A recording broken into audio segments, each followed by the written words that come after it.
कक्षा 9वीं ध्यान से देखिए इस नक्शे को। यहाँ पर क्या बताया जा रहा है, ठीक है। नक्शे को पढ़ने के लिए सबसे पहले क्या करना चाहिए, उनके जो संकेत होते हैं नक्शे के नीचे, संकेत मतलब इशारा, नक्शे में क्या बताकर आपको जानकारी दी जा रही है, ठीक है। तो संकेत में देखिए लाल कलर में जो लिखा है वो 1900 से 1950 में लोकतांत्रिक सरकार थी।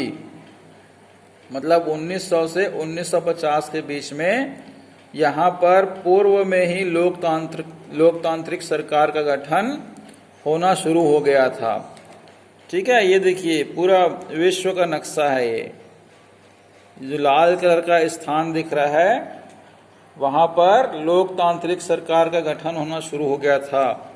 और जो भूरे कलर में दिख रहा है आपको नक्शे में, यहाँ पर 1900 में तो लोकतांत्रिक सरकार नहीं बनी थी, लेकिन 1950 के बीच में, 1950 के आते आते लोकतांत्रिक सरकार का गठन होना शुरू हो गया था, जिसमें हमारा ये भारत देश भी आ गया। 1947 के बाद क्या हुआ, यहाँ पर देश आजाद हुआ और लोकतांत्रिक सरकार का गठन होना शुरू हो गया, ठीक है। इसमें लिखा है 12.1 लोकतांत्रिक देश सन 1900 से 1950 के बीच में, ठीक है।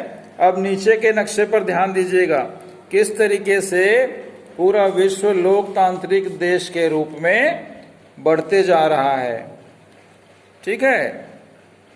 ये देखिए पूरा ये हो गया भूरा कलर का, ठीक है। चारों तरफ लोकतांत्रिक सरकार है। भूरे कलर का जो नक्शा है वो लोकतांत्रिक सरकार का है।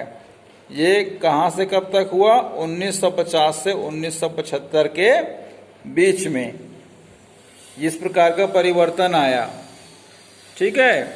उसके बाद नक्शे में देखेंगे अगला जो नक्शा है, यहाँ पर देखिए क्या बता रहा है संकेत में,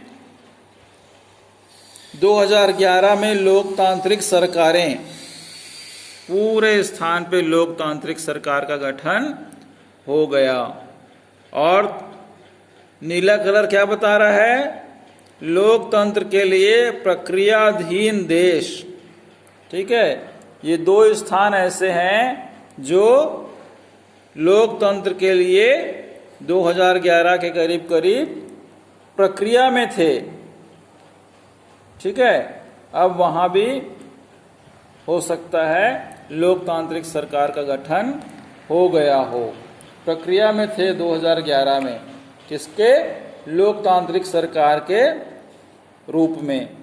चित्र क्रमांक 12.3 लोकतांत्रिक देश सन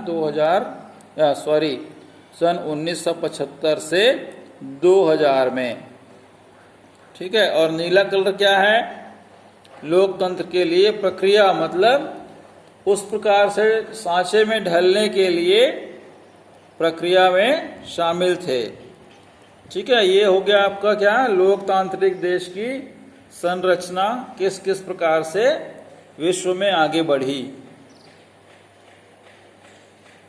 ठीक है। कल हमने आपसे रिक्वेस्ट किया था कि मोबाइल रीसेट होने की वजह से कुछ लोगों के प्रश्नों के उत्तर डिलीट हो गए हैं, तो आप हमें फिर से प्रश्नों के उत्तर के फोटो खींचकर भेजिए। तो उनमें भेजने वाले हैं मुस्कान कुंभकार, दीपांजलि कौशिक, भूमिका धूरी, सृष्टि गुप्ता। आप चारों ने ही 5 में 5 अंक अर्जित किए हैं, ठीक है। उसके बाद जयप्रकाश पांडे, जिन्होंने 4 अंक अर्जित किया है। इस प्रकार से आप लोग क्या किए हैं, हमारे प्रश्नों के उत्तर में हिस्सा लिए हैं। बाकी लोग नहीं ले पा रहे हैं, क्या बात है, कोई परेशानी है या पढ़ाई नहीं कर रहे हैं? अगर ऐसा कुछ है, परेशानी है, तो पर्सनल व्हाट्सएप में बताइए क्या परेशानी है, तो उस परेशानी को हो सकता है सभी आचार्य मिलकर दूर कर सकें, है ना। अगर आप परेशानी से डरेंगे तो आगे भविष्य में पढ़ाई अच्छे से नहीं कर पाएंगे। परेशानी से डरना नहीं है, उसका डट कर सामना करना है ना। समस्या कोई भी ऐसी नहीं है जिसका समाधान ना हो। तो आप लोग पढ़ाई पे ध्यान दीजिए, जो नहीं दे रहे हैं उनके लिए बोल रहा हूं।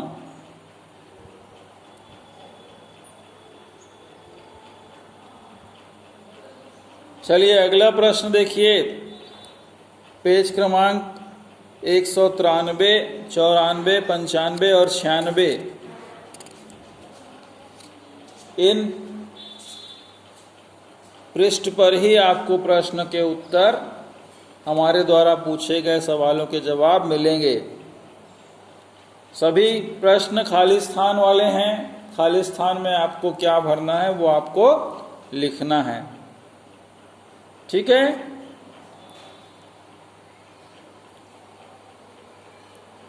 लिखिए पहला खाली स्थान, भारत में चुनाव करवाने के लिए खालिस्तान नाम की संस्था कार्य करती है।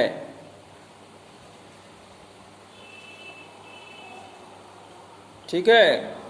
दूसरा लिखिए, यदि जनता जनप्रतिनिधियों के कार्यों से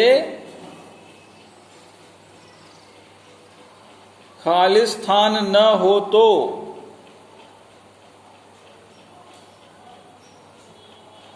चुनाव के द्वारा सरकार को बदल सकती है। तीसरा लिखेंगे,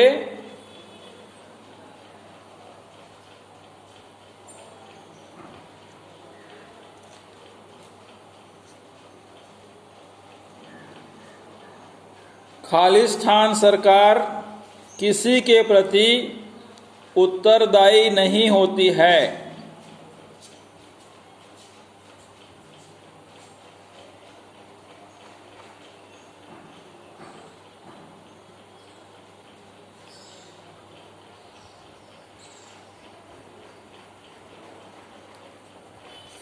ठीक है।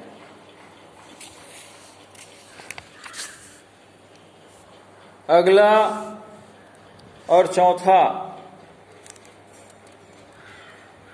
लिखेंगे,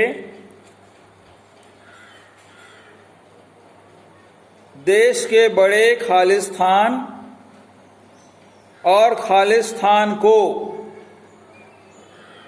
सामान्य नागरिकों की तरह कानून का पालन करते हुए न्यायालय में जाना पड़ता है।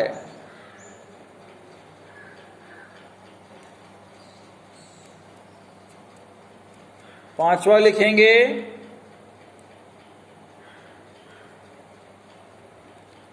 खालिस्तान की स्वतंत्रता का सम्मान करना और उसके आदेशों का पालन करना